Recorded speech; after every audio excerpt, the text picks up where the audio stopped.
Hey guys, I'm edcgunner, and today I want to talk to you about how it's like to own uh, almost 30-year-old Rolex. This is a Submariner 16610. I got this for it's almost a year since I got it. Not good with dates, but it's an X serial number, so that means it's 1991.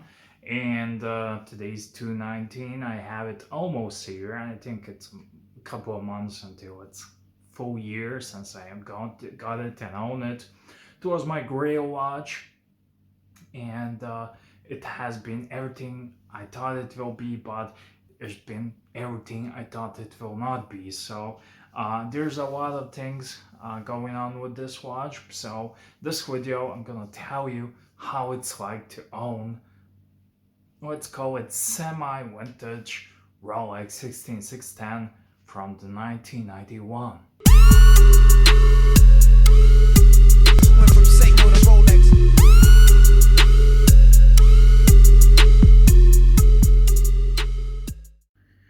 So yeah, guys, this is my Rolex Submariner. Ever since I learned about watches, got my first Seiko 5 and learned what's automatic watch and did a bit of a googling, and I learned about Submariner. The moment I saw it, I knew I wanted to have it, and one day I wanted to have it in my collection. Fortunately, in the last couple of years, the Rolex prices have gone crazily up, and it wasn't enough for me when these watches were, when I learned about them, that was a ton of money, and I thought I will never have it. And especially in these days, you cannot really walk into a Rolex store and get a brand new steel sports Rolex. So not that I have that kind of a cash to muck around, and it always was on the back burner. My Grail watch, always gonna have to have one, and I hold off for many years. I wheeled and dealed and trade, and finally got one. It's a used Submariner. When the dealer had it, when this Rolex shortage, I thought it's a no nonsense. I wanted to have the watch, and when the dealer got it, I didn't want to get myself a moon watch and many other watches. I waited for this one, and I said, "Yeah, we'll take it." And sure enough, I got it. This is almost 30 years old, 16610 Submariner, and I just wanted to share you my experience of owning it. So this is like a semi-review, but I don't think there's no need for me to review this watch. It's a 40 mil cased stainless steel, 300 meter water resistant dive watch from Rolex. It's an icon, has a sapphire crystal and all that good stuff, rotating bezel, and you can see, tons of reviews for this watch, 20 mil lug width and all that. But this is a Rolex made in the 90s, and back then the Rolexes were a bit different. For example, but the first thing when I got it, I noticed, and I knew this was the case before. Recently someone left a comment on one of my reviews on when I mentioned the bracelet quality on this Rolex is different. So take a look at this, and it's not just a stretch. So if you're gonna buy an old Submariner, you can see there's a stretch inside of it, and hollow center links are hollow, outsides are full, and end links are also hollow. This one has the hose case, and I believe up until 2000 and I don't know some, they were all hose case. And yeah, first thing you're gonna have noisy rattly bracelet, stretched out with the hollow end links, and clasp here. When you compare this to a modern new Rolex, it's like a earth and sky difference. So yeah, 10 everything, but I have a Datejust even older than this one, and it is how it is. So that's the first thing you're gonna think. So you think this is a best diver in the world, but it might be the modern one if you're able to get it. But this one which is 28 years old, definitely has its shortcomings, and this is the case for the GMT 7110 and many other watches from this era, from the 90s and even before, from the 80s. But that was just the standard. So brace yourself. You're gonna buy a Submariner from the 90s. Brace yourself with the bracelet, stretched bracelet. Uh, there's many scratches on it, and that's really how I like it to be. It's really honest. I was thinking about polishing it, but no, this watch it's been polished before, but now it has a lots of honest scratches on it, and that's something you have to deal with. So it makes a lot of noise. It's kind of rattly, and it's okay, but that's why it's very comfortable on the wrist. The watch is very comfortable on the wrist, but that's not the first issue. Like I said, I have it almost a year now, and it's very comfortable. I like this style case, even though I don't have nothing against the maxi case with the thicker lugs, but I like this one. It's kind of classic Rolex. Next thing you notice here, the fading on the bezel, and it's normal. It's gonna have a dink or two on a bezel, but the fading of this is very obvious, and I kind of like it. It's not a pitch black, but now it's kind of dark gray, and I really like that. The one pip has changed color a little bit. It's a bit beige. The dial has remained the same, so this is not one of those dials that's gonna create some patina, but this is what it is. Next thing I noticed with this watch is and then I'm gonna come to the biggest thing, is the bezel.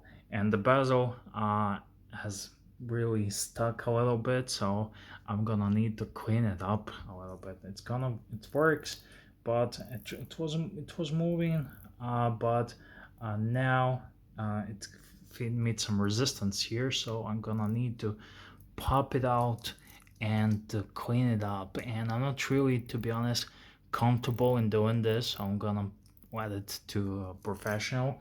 I showed you, I did a lot of videos how to do it with Seikos.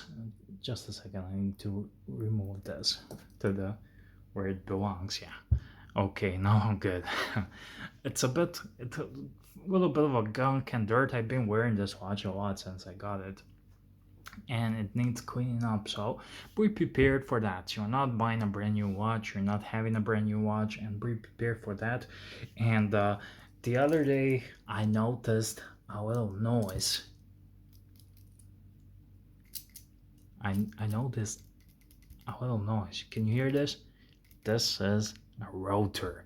This is a rotor. So basically, just like Archibald, I have a rooted rotor on my Submariner, and I noticed this recently, and I was wearing it on my NATO band, because with the bracelet you don't really hear it, but once you own your watch long enough, you know every sound it makes, you know everything it makes, just like the car.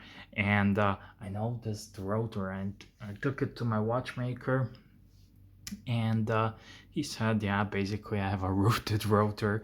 The axle that holds the roller has a up and down play, and that's not normal, so I'm gonna have to fix that.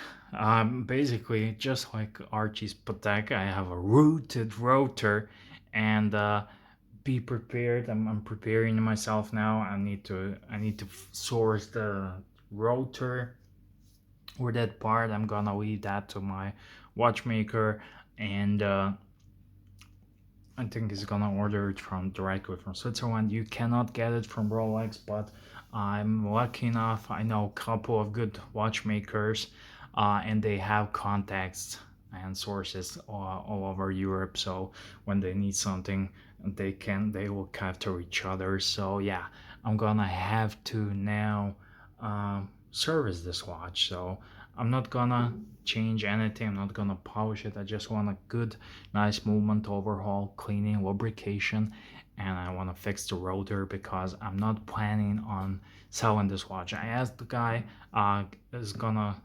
is this okay? Can I wear the watch? He said, yeah, but it's not very recommendable, and I definitely do not want to cause any further damage.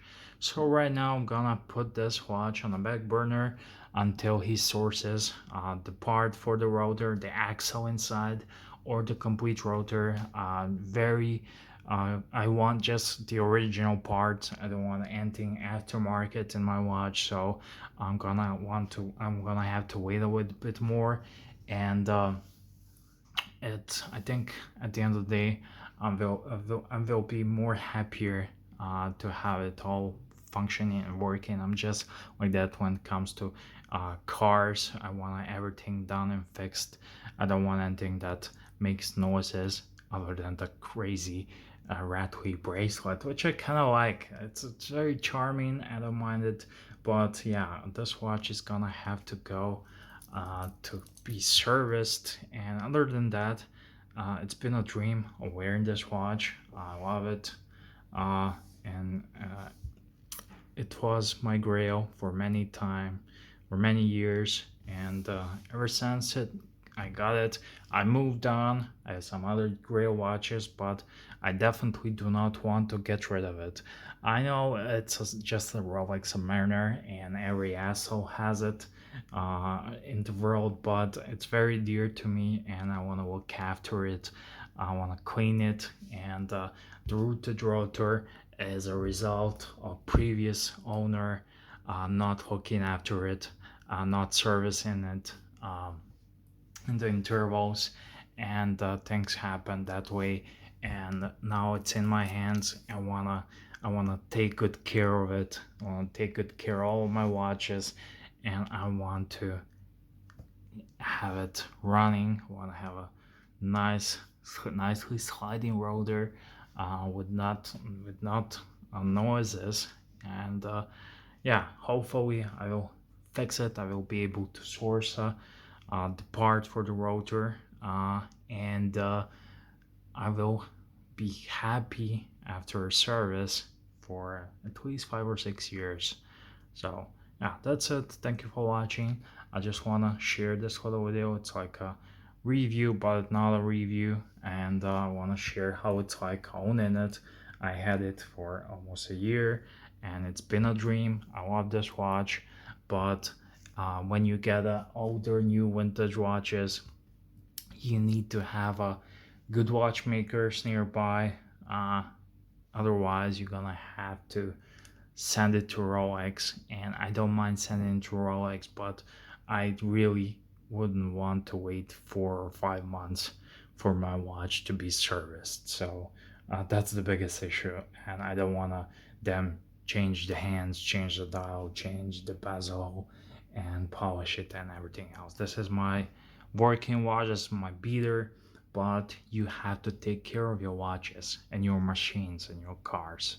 So that's it. Thank you for watching. I'm edcgunner, and do tell me what are your experiences owning older watches, and what is your Grail watch.